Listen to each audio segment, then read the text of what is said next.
E aí, pessoal? Tudo bem com vocês? Sejam muito bem-vindos a mais um Fé em Letras. Opa, Cleide. Hoje a gente vai mergulhar num livro que me deixou de queixo caído. O Mestre Inesquecível, do Augusto Curry. Preparem-se para uma viagem incrível pela mente de Jesus e seus discípulos com uma pitada de psicologia. Olha só. Mas antes de a gente começar, um recadinho rápido. Curtam o vídeo, se inscrevam no canal, ativem as notificações e compartilhem esse episódio com os amigos. Ah, E deixe sugestões de livros que vocês gostariam de ver por aqui nos comentários. Isso ajuda muito o nosso canal a crescer. é isso aí. Para desvendar esse livro com a gente, eu convidei um experto no assunto. Tudo bem. Opa, tudo bem. Um prazer em estar aqui. O Mestre Inesquecível é realmente uma obra-prima. Que bom. O Curry faz um trabalho incrível ao analisar a inteligência de Jesus, né? E como ele moldou a personalidade de seus discípulos, usando a psicologia como ferramenta. É. E já no comecinho do livro, o Cury já joga uma pergunta de milhões. É mesmo? Será que os discípulos passariam numa avaliação psicológica moderna? Nossa, é de sacudir as estruturas, né? Total. Imagina só, pescadores simples, sem formação acadêmica, indo contra a elite da época. É. Diferentes dos escribas e fariseus, que eram os intelectuais da época, o Cury argumenta que, provavelmente, eles seriam reprovados. Pois é. Eu consigo até imaginar a cena, Jesus escolhendo Pedro, e um psicólogo falando, mestre, o senhor tem certeza, impulsivo, teimoso. Pois é. E aí que o Cury nos leva a uma reflexão profunda. Jesus enxergava muito além das aparências, né? Ele buscava corações dispostos a serem transformados, não diplomas ou currículos impecáveis. E essa transformação, como ela acontecia na prática? Como Jesus guiava esses discípulos rumo à mudança? Cury usa um termo que eu achei fantástico.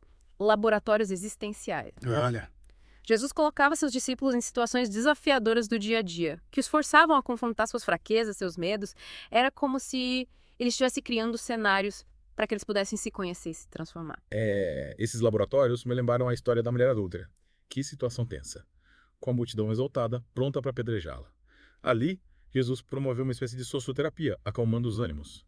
E, em seguida, aplicou uma poderosa psicoterapia com uma lição profunda de compaixão e perdão. É isso, exatamente. E essa transformação que Jesus promovia não era superficial, era uma mudança que ia da raiz. A ponta dos galhos. Falando em discípulos, o livro nos apresenta cada um deles com detalhes fascinantes. Pedro, João, Judas. O Cury desvenda suas mentes, suas lutas internas, seus erros, suas vitórias. Cada um deles com uma personalidade marcante e uma trajetória única. É verdade. Fiquei impressionado com a descrição de Pedro. O Corey o retrata como alguém impulsivo, agitado, que muitas vezes agia sem pensar. Exatamente. E era- E mesmo com todas essas características, Jesus viu em Pedro a força de um líder. Lembra do episódio em que Pedro nega Jesus 3 vezes? Nossa, que situação. Mas o que me chamou a atenção foi a capacidade de transformação de Pedro. É mesmo. Como ele passou de nega a Jesus 3 vezes para a rocha da igreja. A jornada de Pedro é de tirar o chapéu. Ele reconheceu seus erros, se arrependeu profundamente e encontrou em Jesus o perdão e a força para recomeçar. Ele nos mostra que a transformação é possível, por mais difícil que o caminho pareça. E no centro de tudo, amor.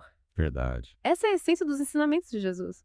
O próprio Cury destaca isso no livro. Mas não se trata apenas do amor romântico, mas de uma compaixão profunda, que transcende as diferenças, que Não. acolhe e perdoa. E como a gente aplica esse amor no nosso dia a dia, é fácil amar o próximo quando tudo vai bem. Mas e quando as coisas saem do controle? É aí que mora o grande desafio. Amar incondicionalmente exige de nós um exercício diário de empatia, de compreensão, de perdão.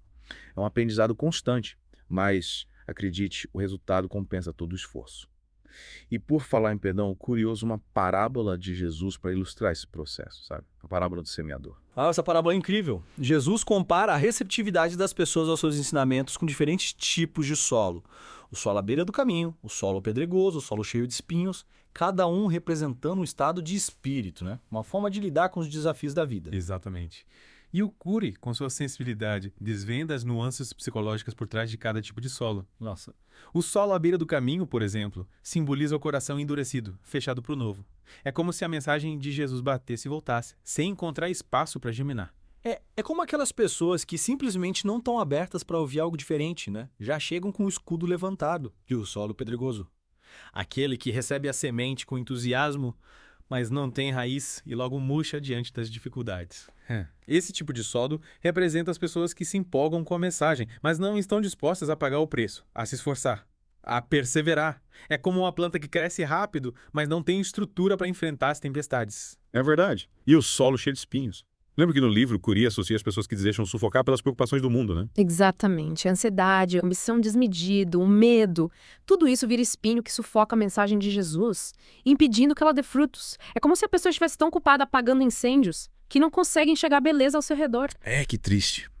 Mas ainda bem que existe a boa terra, aquele solo fértil, pronto para receber a semente e deixá-la crescer e dar frutos. É isso aí. A boa terra representa o coração aberto, receptivo, que acolhe a mensagem de Jesus e a coloca em prática, transformando a sua vida e a vida das pessoas ao seu redor. É a pessoa que cultiva a sua interioridade, que busca um equilíbrio entre o material e o espiritual. E o interessante é que, no livro, a gente acompanha os discípulos passando por todos esses estágios, experimentando cada um desses solos. Verdade. O próprio Pedro, com toda a sua impulsividade, teve seus momentos de solo pedregoso e até de solo com espinhos. É verdade. E Jesus, com a sua paciência e sabedoria, ia cultivando esses solos, preparando-os para receberem semente e darem frutos. O processo de transformação dos discípulos não foi da noite para o dia, foi uma construção diária. É um processo lindo de transformação, de amadurecimento, de crescimento espiritual. E o Queer deixa claro que esse processo continua acontecendo até hoje, com cada um e com nós. Afinal, todos nós somos como esses solos. Ora mais abertos, ora mais resistentes à mensagem de Jesus. É isso aí. O importante é a gente se conscientizar desses diferentes estados de espírito e buscar sempre cultivar a boa terra dentro de nós, para que a mensagem de Jesus possa florescer e dar frutos em nossas vidas. E o Corey destaca no livro os métodos que Jesus usava para promover essa transformação. Ele fala dos laboratórios existenciais, que a gente já mencionou, e também das lições, das parábolas, dos diálogos, dos exemplos. Era como se Jesus estivesse constantemente criando oportunidades para que os discípulos pudessem aprender e crescer. É isso. E uma das coisas que mais me fascina em Jesus é sua capacidade de perdoar. Ele acolhia os pecadores, os excluídos, os marginalizados. Ele via em cada pessoa a possibilidade de transformação. De redenção. É verdade. Lembra da história da mulher adúltera? A multidão queria apedrejá-la, mas Jesus a defendeu. A perdoou. Ele não a condenou, mas lhe deu uma nova chance. Exato. E essa atitude de Jesus nos ensina uma lição fundamental. O perdão liberta, cura, restaura.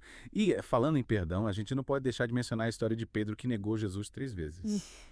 A negação de Pedro é um dos episódios mais dramáticos da história de Jesus, né? E o Cury nos ajuda a entender o que se passava na mente de Pedro naquele momento. O medo, a angústia, a insegurança. É verdade. Pedro era impulsivo, falava sem pensar e acabou cedendo à pressão do momento. Mas o mais bonito é que, apesar da negação, Jesus não desistiu de Pedro.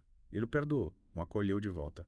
Nossa, que demonstração de amor e compaixão. E essa história nos ensina que, mesmo quando erramos, mesmo quando falhamos, Jesus continua nos amando, nos esperando de braços abertos. Exato, é isso. Pedro, após a ressurreição de Jesus, se tornou um líder corajoso, um pregador incansável, um exemplo de fé e de amor. Exatamente. A história de Pedro nos mostra que o perdão de Jesus tem o poder de nos transformar, de nos dar uma nova chance, de nos fazer recomeçar. E essa mensagem de perdão, de amor incondicional, é a essência do cristianismo. Nossa, essa conversa me fez pensar em como a gente precisa cultivar essa boa terra dentro de nós, né? Estar abertos para a transformação, para o perdão. É, com certeza. E, sabe, o Kira destaca um ponto crucial.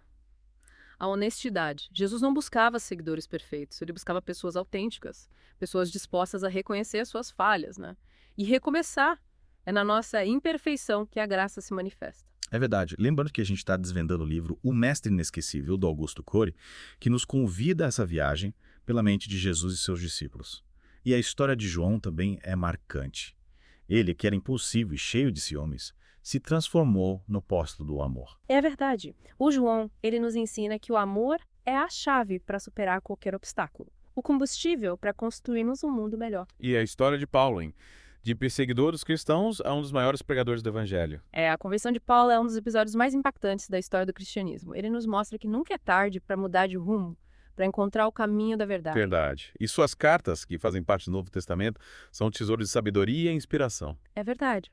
Paulo nos ensina a viver o evangelho na prática. Amar o próximo, a ter esperança, a buscar a justiça. Ele pregou o evangelho para judeus e gentios, ricos e pobres, escravos e livres, mostrando que em Cristo não há diferença entre as pessoas. Que mensagem poderosa. E esses ensinamentos de Paulo, eles vão de encontro com o que o Cury aborda no livro sobre a essência do cristianismo. A igualdade, a fraternidade e o amor universal. É o alicerce para o mundo mais justo. É verdade. Nossa, esse mergulho no o Mestre Inesquecível foi realmente profundo. Que livro. Sem dúvida. O Cury consegue despertar em nós uma sede por conhecer Jesus mais profundamente, por mergulhar em seus ensinamentos. e deixar que eles transformem as nossas vidas. E a grande mensagem que fica é: Jesus é o mestre inesquecível, aquele que nos ensina a amar, a perdoar, a viver com propósito. É o mestre que nos mostra que a transformação é possível, que o perdão tem poder para curar feridas e que o amor é a força motriz para um mundo melhor. É isso. E chegamos ao final de mais um Fé em Letras. Espero que você tenha se inspirado nessa jornada. Continue mergulhando nos ensinamentos de Jesus, buscando a sua presença em sua vida. É isso aí. E não deixe de compartilhar a mensagem de amor e esperança com as pessoas ao seu redor. Seja um agente de transformação no mundo. Até a próxima, pessoal.